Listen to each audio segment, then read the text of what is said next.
2022 से आज तक Indian IT giants growth winter phase यानी स्लो ग्रोथ से गुजर रहे हैं, लेकिन इसी दौरान एक आईटी जायंट ने क्वाइटली 29% रिटर्न्स डिलीवर किए। क्या आप जानते हो कि मैं किसकी बात कर रहा हूं? जी हां, मैं बात कर रहा हूं HCL टेक की, जो इंडिया का थर्ड लार्जेस्ट आईटी जायंट माना जाता है। और अगले कुछ ही मिनटों में आप समझ जाएंगे कि HCL टेक ने ऐसा क्या अलग किया जो बाकी प्लेयर्स नहीं कर पाए। और सबसे इंपॉर्टेंट बात यह है कि क्या मोमेंटम HCL टेक के लिए आगे भी कंटिन्यू रहेगा। So first let's talk about the reason why this stock is performing so well. सबसे बड़ा रीजन AI। लेकिन AI तो आजकल हर कंपनी बोल रही है, तो फिर फर्क क्या है? फर्क है एग्जीक्यूशन का।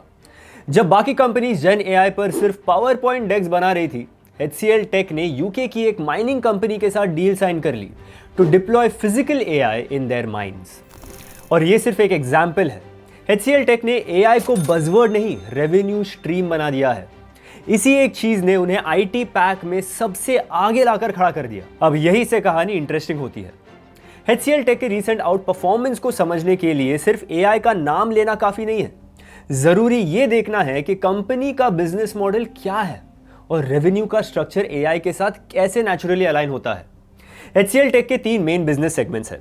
पहला, IT एंड बिजनेस सर्विसेज। ये HCL टेक का कोर बिजनेस है और लगभग 70% रेवेन्यू यहीं से आता है। इस सेगमेंट में digital transformation, cloud services, cyber security जैसे काम शामिल है। मतलब जो चीज आप आमतौर पर TCS या इन्फोसिस से एक्सपेक्ट करते हो, वही सब यहां होता है। दूसरा, इंजीनियरिंग एंड R&D सर्विसेज यानी ERS।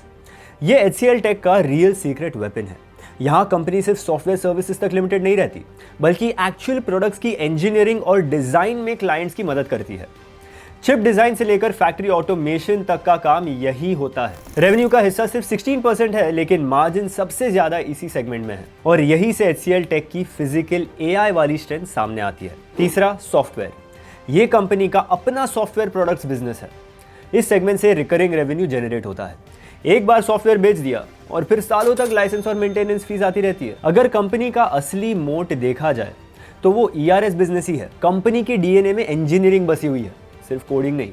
इसी वजह से जब AI को रियल वर्ल्ड जैसे फैक्ट्रीज, मशीन्स और इंडस्ट्रियल सिस्टम्स के साथ इंटीग्रेट करना होता है, तो HCL टेक नेचुरली एक लीडर के रूप में उभर कर आता है। तो सवाल ये है कि HCL टेक ने ये ट्रांसफॉर्मेशन अचानक कैसे की? इसका टर्निंग पॉइंट क्या था? टर्निंग पॉइंट था उसका शिफ्ट इन फोकस। कंपनी ने यह डिसाइड किया कि वो सिर्फ AI रिसर्च तक लिमिटेड नहीं रहेगी, बल्कि ROI ड्रिवन AI पर काम करे। मतलब ऐसे AI सॉल्यूशंस जो सीधा क्लाइंट्स के कॉस्ट कम करे या उनका बिजनेस ग्रो करे। इसी अप्रोच के तहत HCL टेक ने AI फोर्स नाम का एक प्लेटफॉर्म डेवलप किया। इसका एक प्रैक्टिकल एग्जाम्पल देखिए। एक बड़ी नेटवर्किंग कंपनी को अपने हार्डवेयर प्रोडक्ट्स के टेस्टिंग प्रोसेसेस ऑटोमेट करने थे। AI फोर्स की मदद से टेस्टिंग स्क्रिप्ट्स ऑटोमेटिकली जनरेट हो गए। रिजल्ट्स ये निकला कि टेस्टिंग का टाइम लगभग 40% कम हो गया और क्वालिटी भी पहले से बेटर हो गई। सुनने में ये इम्पैक्ट शायद छोटा लगे, लेकिन जब ऐसे काम 1000 इंजीनियर्स मैन्युअली कर रहे हों, तो ऐसी एफिशिएंसी गेन्स का मतलब होता है क्रोर्स इन डायरेक्ट सेविंग्स। और जनवरी 2026 में HCL टेक ने अनाउंस किया कि उसका एनुअलाइज्ड रेवेन्यू $15 बिलियन के लेवल को क्रॉस कर चुका है। ये सिर्फ एक नंबर नहीं, बल्कि कंपनी के लिए एक नए स्केल में एंट्री का सिग्नल है। अब असली सवाल ये है कि क्या ये ग्रोथ लॉन्ग टर्म में सस्टेनेबल है? ये सस्टेनेबिलिटी रीसेंट नंबर्स में तो रिफ्लेक्ट हुई होगी। HCL tech showed revenue growth of 4.2% quarter on quarter in constant currency in Q3 FY26, outperforming its major peers. HCL tech का EBITDA मार्जिन यानी core profitability 18.6% पर रिकवर हो गया है। नेट कैश पॉजिटिव है।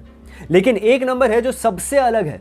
FY25 का डिविडेंड पे आउट रेशियो 93.7% है। इसका मतलब कंपनी हर 100 रुपए जो कमाती है, उसमें से 93.7 रुपीज शेयर होल्डर को वापस दे देती है। ये HCL टेक को एक matured and cash rich portray करता है। While lower retention ratio suggest करता है कि कंपनी मेजरली इनकम रीइन्वेस्ट नहीं कर। पर इसी स्टेबिलिटी और कंफर्ट के बीच कुछ ऐसे रिस्क भी है जिन्हें ज्यादातर इन्वेस्टर्स नजरअंदाज कर देते हैं। पहला watch point, margin discipline versus future readiness.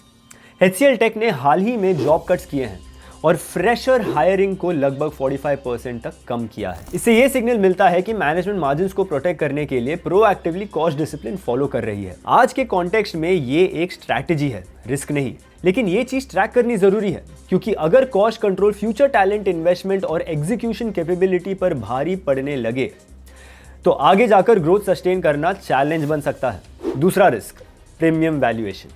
HCL tech अपने रीसेंट आउट परफॉर्मेंस के बाद प्रीमियम वैल्यूएशन पर ट्रेड कर रहा है। कंपनी का PE रेशियो करीब 27.5 है, जबकि इसका 5 इयर्स का एवरेज 24 से नीचे रहा है। इसका मतलब यह है कि मार्केट ने काफी हद तक अच्छी खबरों को पहले ही प्राइस इन कर लिया है। अब यहां से एग्जीक्यूशन में छोटी सी भी चूक स्टॉक के लिए महंगी पड़ सकती है। तीसरा risk, client concentration.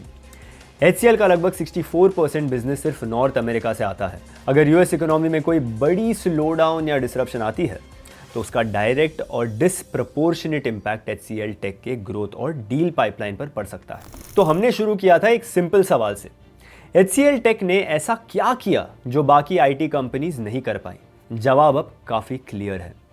HCL take सिर्फ एक IT सर्विसेज कंपनी नहीं है, ये एक इंजीनियरिंग लेड ऑर्गेनाइजेशन है जिसके DNA में R&D डीपली एम्बेडेड है। यहाँ AI को सिर्फ पिच डेक्स और मार्केटिंग बज़वर्ड्स के लिए यूज नहीं किया गया, बल्कि एक रियल वर्ल्ड इंजीनियरिंग प्रॉब्लम की तरह अप्रोच किया गया।